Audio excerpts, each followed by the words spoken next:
I started playing drums at 13. That pretty much took hold of me, and everything else in my life pretty much just went away after I picked up drumsticks. Came out here to Texas to study more music and immerse myself in that 24/7 in college. And that only lasted about 2.5 years before I joined my first band. And then I quit. Parents weren't too happy about that. One band led to another, to another, to another, to another, to another. And eventually found myself on the road touring a lot. And that was just pretty much my life. And that's all I wanted to do was tour and record records. And that's what I did for like 10 plus years, maybe 12. And then I got married in 04. So yeah, life was grand. And then I had a gig in Oklahoma City on a Friday night. And I woke up the next day and I forgot to call my mom on her birthday, which was 2 days earlier. So I called her and left her a message. My aunt called me a few hours later and my parents had been in a car wreck. And then my brother called me about an hour later and gave me the horrible news that my mom didn't make it to surgery. So I struggled with that for many years. Just blocked people out, mostly my wife, and that, didn't take too long for the marriage to be over, and I moved out to Fort Worth, and the next 7 years were pretty much a blur. I got involved in some not very good things and illegal things. The bottom fell out, and that was January 2012. In 2012, you contacted me about playing at Keystone. And I think within a week after that was when I was hired here at the pub. I started playing at Keystone once a month. And then, over the next 6 to 8 months, I think it was like once a month, and then twice a month, and then it was 3 times a month. So I was back in church again, which I really hadn't been since college. Then I got really sick in May 2012. It looked like it was my liver failing me.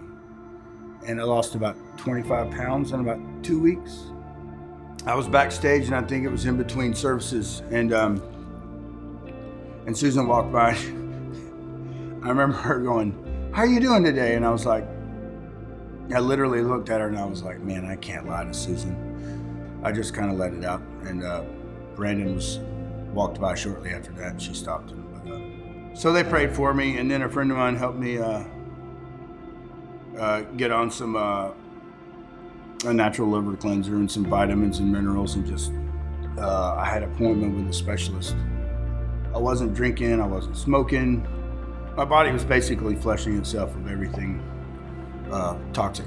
And when I went into the specialist, the bad numbers or the danger of it all had severely dropped. And they were pretty much like, well, you seem fine, the numbers you had that you got that the other doctor sent to us aren't even remotely the same anymore. And at that point, I'd never felt better in my life. That was the turning point, the upward turning point in my life. It took me a couple of years at Keystone to playing there to get excited about music again. God started asking me, like, why are you only doing that on the weekends? Why are you only enjoying that music on the weekends? Like, it's not school, it's life. You know what I mean? And I started just listening to that music on a daily basis. So that it's daily and not just Saturday, Sunday. It's not, anybody can play a song, but it's like, how are you gonna play it? Are you gonna play it with passion? Are you gonna play it with meaning? Or are you just gonna play a bunch of notes? Songs are living, breathing things. They can be dead. You can play them like they're dead and go through the motions. Or I can make every single note that I play mean something. Now I need church. I didn't used to need church, or think I did, even though I did. And I love being there. And it's given me new friends, new good friends. It's given me a positive, safe Christian environment to hang out. I don't have to play with drunks and drug addicts anymore playing music. I get to play with sober, like-minded people who aren't there for themselves. It's not selfish. Nobody walks on stage to glorify themselves, you know? And I certainly don't. That's the last thing I want. It's really not about me. It's not about my playing. It's about, playing for the Lord every day, every weekend, and every other chance I get. The last 4.5 years almost feel like in poker they would use the term free roll, where you should have lost all your chips at one point, but you got really lucky and you didn't, and now you're just free rolling. And I sometimes I feel like my life's pretty much a free roll at this point, because sometimes I don't feel like I should even be here. I should have probably died many times. Cruising around the country, drinking to a blackout point, But I'm still here, and so I try to focus on that, I don't want to focus on all the stuff that I did, because it's in the past and it's gone and it's over.